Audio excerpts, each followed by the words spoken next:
ስትጸልዩ ልባችሁ የሚከፋፈልባችሁ ሰዎች በደንብ አድርጋችሁ አዳምጡኝ። ይሄ ቪዲዮ ለእናንተ ነው።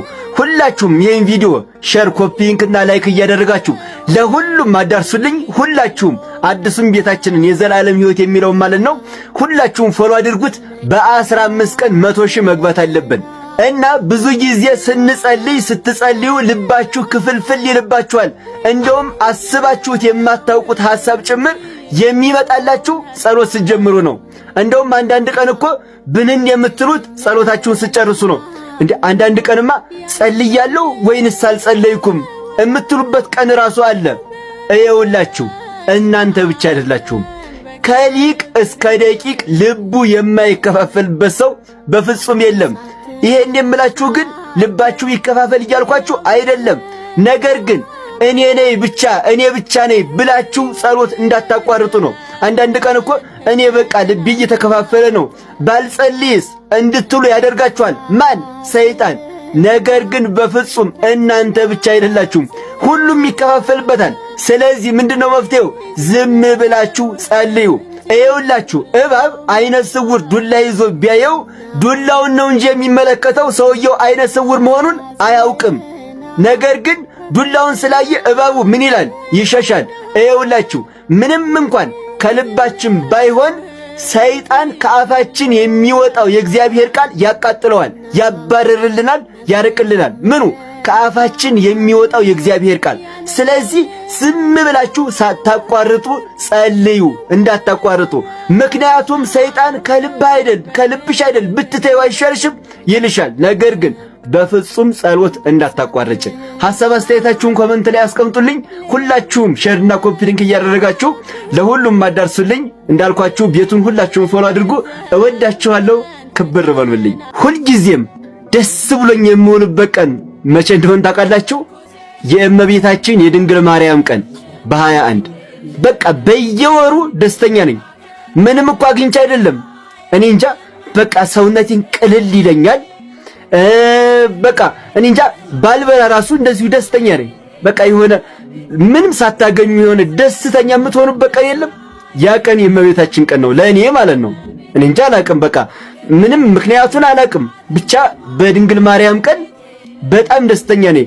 እኔ ለአንድ ወር ምናምን መስሎኝ ብዙ ጊዜ አየሁት። ነገር ግን በየወሩ ምንም ነገር ባላገኝም የድንግል ማርያም ቀን እኔ እንጃ ሰውነቴ በቃ ቅልል ብሎት ነው የሚውለው። ደስተኛ ሆኜ ነው የምውለው። ዛሬ እንደውም ከዚህ ጋር እስከ ምሽቱ 4 ሰዓት ድረስ አሁን 10 ሰዓት ነው፣ እስከ ምሽቱ 4 ሰዓት ድረስ 5 ቪዲዮ እሰራለሁኝ። ደስ ብሎኛል። በቃ እሰራለሁኝ። የአርሲ ዞን ዋና አስተዳዳሪ የኦርቶዶክሳውያን ግድያ ሐሰት ነው ሲሉ ተናገሩ። በኦሮሚያ ክልል የአርሲ ዞን ዋና አስተዳዳሪ አቶ ኢብራሂም ከድር በዞኑ ተገደሉ የተባሉ 25 ሰዎች ጉዳይ ሐሰት ነው ብለዋል። ይሁን እንጂ ቢቢሲ አማርኛ ትላንት ባሰራጨው ዘለግ ያለ ዘገባ በአርሲ ዞን ውስጥ በአንድ ሳምንት ውስጥ በተፈጸመ ጥቃት ህፃናትን ጨምሮ 25 ሰዎች መገደላቸውን የተጎጂዎችን ቤተሰቦችና የኢትዮጵያ ኦርቶዶክስ ተዋሕዶ ቤተክርስቲያን ኃላፊዎችን አነጋግሮ ዘግቧል። ጥቃቶቹ የተፈጸሙት በጉና ሽርካና ሆንቆሎ ዋቤ ወረዳዎች ሲሆን በጉና ወረዳ ከተገደሉት መካከል 8 የአንድ ቤተሰብ አባላት መሆናቸውን ዘገባው ያመለክታል። ቢቢሲ ካነጋገራቸው እስከ ቤተሰቦቹ መካከል እናቱ 9 ዓመት የሆናቸው መንታ ወንድሞቹን ጨምሮ 8 የቤተሰቡ አባላት የተገደሉበት ሰው ይገኛል። በጥቃቱ ከባድ ጉዳት ደርሶባቸው የተረፉ 4 እና የ8 ዓመት ህፃናት መኖራቸውም ተዘግቧል። የኢትዮጵያ ኦርቶዶክስ ተዋሕዶ ቤተክርስቲያን ሮብ ምሽት ባወጣችው መግለጫ በአርሲ ዞን በጥቅምት ወር ብቻ ከ5 በላይ ሰዎች መገደላቸውን አስታውቃለች። የሚቀርበው ሪፖርት በሙሉ ተመልከቱት። ከማይበረ ቅዱሳን እና ደቡብ ኦሞ ካለው ሀገረ ስብከት በቀር የሚቀርበውን ሪፖርት ተመልከቱት። ይሄን ያህል ህንጻ ሰርተናል፣ ይሄን ያህል ገንዘብ ሰብስበናል፣ ሽልማት የሚደረግለት ማን ነው? ይሄን ያህል ሰው ለንስሐ በቅቷል የሚል ሪፖርት ሰምታችሁ ታውቃላችሁ? የለም። ይሄን ያህል ሰው ስጋው ደሙ ተቀብሏል፣ ይሄን ያህል ሰው ለቅድስና ደርሷል፣ ይሄን ያህል ሰው ለምናኔ በቅቷል፣ ይሄንን ያህል ሰው ከሴተኛ ዳሪነት አስወጥተናል፣ ይሄንን ያህል ሰው ከጫት፣ ይሄንን ያህል ሰው ከሲጋራ አውጥተናል የሚል ሪፖርት አለ። የሚሸለም ማን ነው? ብዙ ገንዘብ የሰበሰበ። እውነት ነው መምህር ዮርዳኖስ። ቤተክርስቲያናችንን ለትልቅ ችግር እየዳረጋት ያለ ነገር ዛሬ ገንዘብና ገንዘብ ላይ ብቻ ትኩረት አድርጎ እየተሰራ ስላለ ነው። ለምሳሌ ያክል በየንግሱ ተመልከቱ። ህዝቡ ምን ያክል ስለ ዕለቱ ስለ ንግስ በዓሉ ተምሮ ሄዷል? ምን ያክል አውቋል?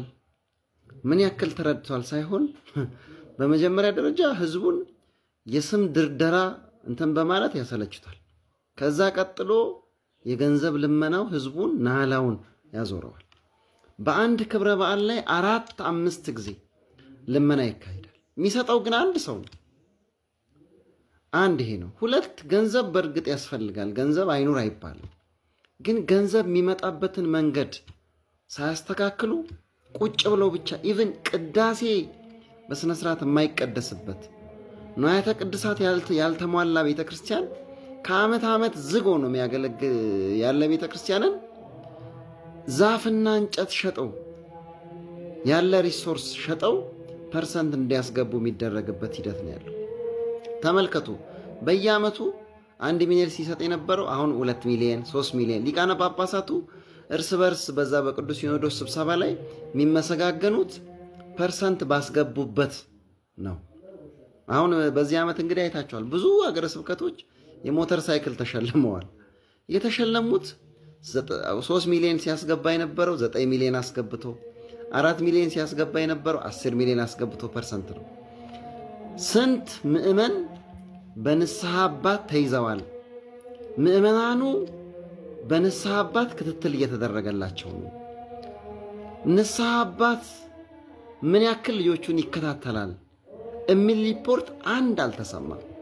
ምን ያክል ክርስቲያንስ ወደ ሌላ እምነት ተሸጋግሮ ወደ ሌላ እምነት ሄዶ ያንን አስተምረን መልሰናል የሚል አንድ ሪፖርት የቀረበ የለምና አሰራራችንን ብንፈትሽ ጥሩ ነው። እኔ ገድላት ድርሳናት ምንም ችግር ፈጥሮብኝ ያውቁ። ምክንያቱም ገድል ናቸው፣ ድርሳን ናቸው፣ ታምራት ናቸው።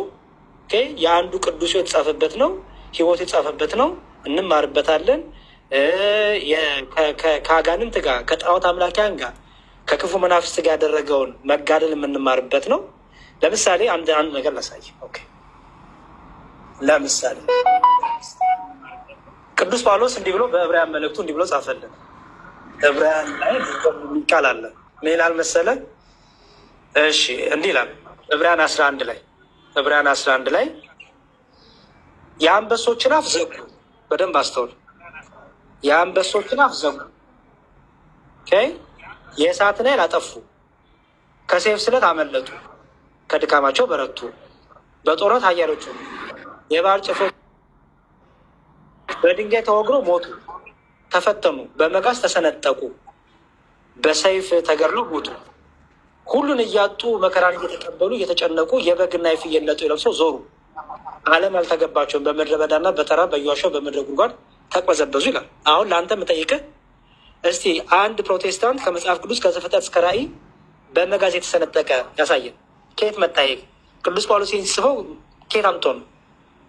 በመጋዝ አሁን ቅዱስ ጊዮርጊስ በመጋዝ ተቆረጠ ስንል ጴንጤዎቹ ሙድ ይይዛሉ አይደለም? እዚህ ጋር ግን ይላል ቃል በቃል በመጋዝ ተሰነጠቁ ይላል። በመጋዝ ተሰነጠቁ። እሺ እነማን ናቸው እነዚህ? ማን ናቸው እነዚህ? አንድ ቆይ ይቅርታ፣ ፕሮቴስታንቶች ኮመንት ላይ ከምትጨነቁ እህት ወንድሞቼ፣ የእኔ ምስኪን እህትና ወንድሞች ለምን አትገቡም? ግቡና ቻሌንጅ አድርጉኝ። እንደ ኮመንት ላይ መጻፍ እኮ ምንም እሱ ችግር የለውም።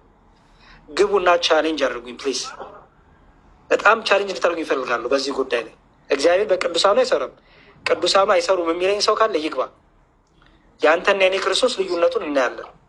የአንተ አምላክ የማይሰራ ወይ ደግሞ ጨው ዘይትን ቲሸርትን እየመረጠ የሚሰራ ከሆነ የእኔ አምላክ ደግሞ ማን እንደሆነ ደግሞ አሳያለሁ። ግቡ ፕሊዝ ግቡ። ኮመንት ላይ ዝም ብላችሁ ከተንደፋደፋችሁማ ምስኪንነት እጨርስለ ወንድም አለም። ስለዚህ አስተውል። አሁን እዚህ ጋር በድንጋይ ተወግሮ ሞቱ፣ ተፈተኑ፣ በመጋዝ ተሰነጠቁ ይላል። አስተውል። በመጋዝ እየሰነጠቁ ማለት ልክ ገድላት ላይ ያየኸው ታምር ማለት ነው። በመጋዝ እንዲቆረጧቸው ተረተሯቸው፣ እንዲሆኑ አይደለም የሚለው። አሁን ይህን ቅዱስ ጳውሎስ ይህን ጻፈልን። አሁን ይሄንን ምን ብለው ነው የምትቀበለው? አቤት የክርስቶስ ፍቅር! የክርስቶስ ፍቅር እኮ ይሄን ድረስ ያደርሳል ማለት ነው ብለህ ገርሞክና ተደንቆክ ስለ እግዚአብሔር የሚከፈል ዋጋ ብለህ እንዲሁም ራስን ለሰማዕትነት ታዘጋጅበታል። ስለዚህ እኔ ገድላት ድርሳናት ጥያቄ ፈጥሮብኝ አያውቁም በህይወቴ። ምክንያቱም ታምር እንደ ታምር ነው የማየው። ታምር ሁሌም በሰዎች ስፌትና ልክ የሚቀመጥ እኔ በእኔ ልክና ስፌት ታምር የሚያደርግልኝ አምላክ ካለማ እሱ ጣዖት ነው የሚሆነው። አየህ፣ አምላክ የሚታወቀው ከአእምሮ በላይ የሆነ ታምር ይሰራል። ድንቅ አድራጊ ነው እግዚአብሔር። ኦኬ፣ በዘመናት ሁሉ ድንቅ አድራጊ ነው። ኦኬ፣ ስለዚህ ታምር እንደ ታምር ያለው ገድል ደግሞ ማለት ነው የአንድ ቅዱስ ሰው የተጋሩ ህይወቱ ነው። ክርስቶስ እንዳለው ተጋደሉ ስለሚል ማለት ነው። ተጋደሉ ስለሚል ስለዚህ ትጋደላለህ ከምድራዊ ነገስታት ጋር፣ ከእርኩሳን መናፍስት ጋር፣ ከመናፍቃን ጋር፣ ከብዙ ጋር ትጋደላለህ። ያ ገድል የተቀመጠ ለምሳሌ ትዝ ይልህ እንደሆነ እነዚህ ሊቢያ የታረዱት አሉ አይደል? እነሱ አሁን ቤተክርስቲያን ሰማዕታት ብላ በስንክሳሯ ከታቸዋለች። አየህ፣ ለምን ቢባል ከእነሱ ምን ትማራለህ? በርገር መብላት፣ ሆድን ማሳበጥ አይደለም። አየህ፣ በመከራ ውስጥ ሙሉ ለክርስቶስ መታመን። ሰይፍ አንገታቸው ላይ ተቀምጦ ካዱ አንክድም፣ መስቀላችሁን በጥሱ አንበጥስም። አየው፣ አንገታችሁን እንቆርጠዋለን፣ ጭንቅላታችሁን እናፈነደዋለን፣ አፈንዱት፣ ቁረጡት። አየህ፣ እነዚህ ተረት አይደሉም። ማስተውል። እነዚህ ያ በመጽሐፍ ቅዱስ የምናውቀውን የቅዱሳን ህይወት በቤተ ክርስቲያን ታሪክ የምናውቀው በአይናችን ያየነዋል። ይሄ ሁሉ የሚቀመጥበት አለ። ይሄ መጋደላቸው፣ ሰማዕትነታቸው ማለት ነው። ይህን ሁሉ እኔ በየታሪኩ በየአውዱ ስለሚወጥ ጥያቄ ፈጥሮብኝ ያውቅም። አንድ ሰው ግን ጥያቄ የሚፈጥርበት ነገር ካለ ምን ያድርግ ከተባለ አልቀበልም አይደለም ማለት ያለበት ቤተክርስቲያን ይህን እንዴት ፈታችሁ? ቤተክርስቲያን ይህን እንዴት ታዋለች? ቤተክርስቲያን ይሄን ነገር ለምሳሌ በጣም ብዙ ተአምራቶች ኢትዮጵያ ብቻ የተደረጉ አይደሉም። በጣም ብዙ ተአምራቶች ጠቅላላ ባለው የተደረጉ ተአምራቶች ተዘግበው ተቀምጠዋል። ችግሩ ምን መሰለህ? ፕሮቴስታንቶች የነጭ ሲሆን የውጭ ሀገር ሲሆን ጥያቄ ያነሱን፣ የኢትዮጵያ ሲሆን ግን ችግር አለባቸው። አስተውል። የእግዚአብሔር ተአምር በዓለም ላይ ላለችው ቤተክርስቲያን ሁሉ እየተደረገ ነው። ለምሳሌ በኮፕቲክ ኦርቶዶክስ ገድላትና ድርሳናት አላቸው። አስተውል። በአርሜን ያሉ ኦርቶዶክሶች ገድላትና ድርሳናት አላቸው። ኦኬ፣ በደንብ አድርገው ይዘግባሉ፣ ያስቀምጣሉ። ኦኬ፣ ብዙ ፕሮቴስታንቶች ለምሳሌ ታምረ ማርያምን የሆነ መነኩሴ የሆነ ምናምን የጻፉ ይመስላቸዋል። የሚካኤልን ድርሳን የሆነ መነኩሴ ይመስላቸዋል። አየህ፣ ሰው በዓለም ያለችው ቤተክርስቲያን ላይ ድንቅ ስራ ይሰራል። እግዚአብሔር ቅዱሳን አሉት፣ ገድል የሚሰሩ አሉ፣ ሰማዕታት አሉት። ድንቅ ታምሮን ያደርጋል። ይሄ ይቀመጣል። ስለዚህ ይሄ ለጥያቄ ያለበት ሰው እንዲማር ይደረጋል። እንዲማር ከዚህ አንጻር ነው። ግን ታምር ስለሆነ ይሄ ነገር ታምሩ ከአእምሮ በላይ ሆኖብኛል፣ አስጨንቆኛል አለ። ኦኬ፣ ታምር ነውና ገባ። ታምር ለአንዳንድ ሰው እንዴት ይሆናል ብሎ ሊያጠራጥር ይችላል። ስለተጠራጠረ ግን ታምር አይደለም ማለት ነው። እነሆ ቢገሉኝስ እንኳን እርሱን በትዕግስት እጠባበቃለሁ። ጻድቁ ኢዮብ በመጽሐፈ ኢዮብ ምዕራፍ 13 ቁጥር 15 ላይ የተናገረው ሐዘንና መከራ በበዛበት ጊዜ ሐዘኑን የገለጸበት ጽኑ ቃል ነው። በቅድሚያ በአሩሲ የተገደሉ እነዚያ ንጹሐን ኦርቶዶክሳውያን ስለ ሃይማኖታቸው ብቻ ኦርቶዶክሲያን ስለሆኑ ብቻ ማኅተብ ስላንጠለጠሉ ብቻ ምንም ባላጠፉት በግፍ ለተገደሉ በግፍ ሰማዕት ለሆኑት ለእነዚያ እህት ወንድሞችና አባቶቻችን እግዚአብሔር አምላክ ከነሱ የሰማዕትነት በረከትን ለእኛ ያድለን። እነሱንም ደግሞ እግዚአብሔር አምላክ ፍሬና ክብር ከሚሰጣቸው ከእነዚያ ደጋግ ሰማዕታት ጎን ያስቀምጥልን። ለቤተሰቦችን መጽናናትንና ብርታቱን ያድልልን። እውነት ለመናገር የሰማዕታትን ጉዳይ ሳነሳ በጣም ይደንቀኛል። ሁልጊዜ በዓለም ላይ ኦርቶዶክሳዊነትን ማጥፋት ከፈለግ ከኦርቶዶክሳዊነት በፊት ወይም ከልጆቹ በፊት መጀመሪያ አባትየውን ማጥፋት በቻላችሁ ነበር። ኦርቶዶክሳዊነትን ማጥፋት ከፈለግ መጀመሪያ የመሰረታትን ክርስቶስን ማጥፋት በቻልክ ነበር። ክርስቶስ በዓለም ላይ የማይጠፋ ዘላለማዊ አምላክ ነው። እኛ ልጆቹም የማንጠፋ ሕያዋን ልጆቹ ነን። ለዚህ ነው ኦርቶዶክሳዊነት ከዓለም የማይጠፋው። ለሚገሉ ኦርቶዶክሳዊነትን ካላጠፋን ብለው መከራቸውን ለሚበሉ ጉልበት ከሚጨርሱ ይምጡና ፍቅር ለምታስተምር ለዚች ኦርቶዶክሳዊት ቤተክርስቲያን በፍቅር ቢመለሱላት ምኞታችን ነው። ከዛ በዘለለ ግን የኛ የቤተ ክርስቲያን ጠባቂ የሆናችሁ አባቶቻችን እስካሁን እናንተን ነው የምንጠብቀው። አሁንም ጭራሽ ለኛ ለልጆቻችሁ ጥብቅና ትቆማላችሁ ብለን ስንጠብቅ እንደውም እንዲነገር ጭምር እንኳን የማትፈልጉበት ዘመን ላይ ደርሰናል። እንደ አባት እንደ እረኛ መንጋውን ትጠብቁታላችሁ ብለን አባቶቻችን ናችሁና እናንተን ቀና ብለን ማየት አንችልም። ስለዚህ እናንተ ስለኛ ትዋቀሱልናላችሁ፣ ስለኛ ትከራከሩልናላችሁ፣ ስለኛ ዘብ ትቆሙልናላችሁ ብለን እየጠበቅን ነው። ግን የምናየው ነገር እንደዛ አልሆነም። እናንተ ላይ ለመናገር እንኳን አቅሙ የለንም። ምክንያቱም እኛም ሁላችን የራሳችን የቤት ስራችንን ስላልተወጣን። ግን ምንም ቢሆን እናንተ ከኛ ትበረታላችሁና አጠንክራችሁ አጠንክሩን፣ በርትታችሁ አበርቱን። ምናልባት ሰው ነውና ፍርሃት ሊመጣ ይችላል። ግን ደግሞ የፈለገ ቢሆን እናንተን አምኖ አባት ብሎ የተቀበለ ደግሞ ምእመን አለ። ስለዚህ እውነትን እውነት ውሸቱን ውሸት ብሎ መኖር መልካም ነውና በእውነት አባቶቻችን እንደ ዮሐንስ አፈወርቅ፣ እንደ ቅዱስ ቄርሎስ፣ እንደ ዲዮስቆሮስ እንደነዛ ደጋጋ አባቶቻችን ስለምን ኦርቶዶክሳውያን ይሞታሉ ብላችሁ ድምፅ ልትሆኑ ይገባል። ሌላው ቢቀር እንኳን ልጆቻችሁን ልታጠነክሩ ይገባል። ከዛ ባለፈ ግን ኦርቶዶክሳውያን ወንድም እህቶቻችን ሁልጊዜ ማመን ያለባችሁ እንዲህ ያለ መከራ በሚመጣበት ሰዓት እግዚአብሔር ያሻግራል፣ እግዚአብሔር ጽናትን ይሰጣል፣ እግዚአብሔር ነገ ደግሞ የተሻለ ነገር ያመጣል።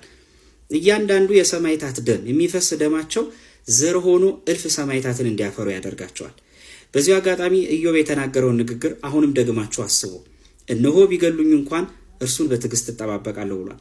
መጽሐፍ ቅዱስ ላይ ከሚደንቁኝ የጽናት ንግግሮች መካከል አንድ ቃል ልንገራችሁ። ይስሐቅ ሚስቱ ርብቃን እንዲህ ብሏት ነበረ። ኤሳው ያዕቆብን አሳዶ ገድለዋለሁ ባለ ጊዜ ኤሳውን ከሚጠብቀው ጣዖት ይልቅ ያዕቆብን የሚጠብቀው እግዚአብሔር ገናናና ኃይለኛ የከበረ የተመሰገነ ነውና አንቺም ስለ ያዕቆብ አትፍሪ አላት ይላል።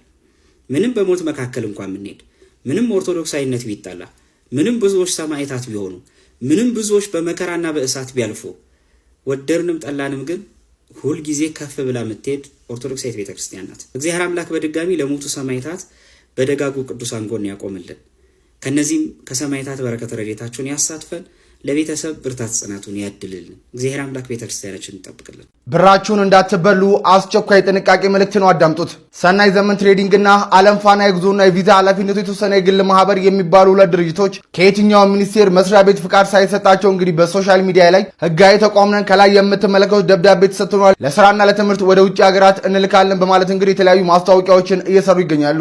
እናም ለየትኛውም ለውጭ ሀገር የቪዛ ፕሮሰስ ፍቃድ እንደማይሰጥ የገለጸው የሴቶች ማህበራዊ ጉዳይ ሚኒስቴር እየተሰራጨ ያለው መረጃ ሐሰተኛ በመሆኑ ህብረተሰቡ ብሩን ከመበላት እንዲጠበቅም አሳስቧል። እናም በዚህ የህገወጥ ድርጊት ላይ የተሰማሩ አካላትን ከሚመለከታቸው የፍትህ አካላት ጋር በመሆኑ እንግዲህ ተገቢውን ክትትል በማድረግ ህጋዊ እርምጃ ለመውሰድ እየሰራም እንደሚገኝ እንግዲህ አስታውቋል። እናም እናንተ እንደዚህ አይነት የማይታወቁ የጉዞ ኤጀንሲዎችን እንግዲህ ስትመለከቱ ማንኛውንም አይነት ፕሮሰስ ከመጀመራችሁ በፊት ተገቢውን ማጣራት ማድረግም ይኖርባቸዋል።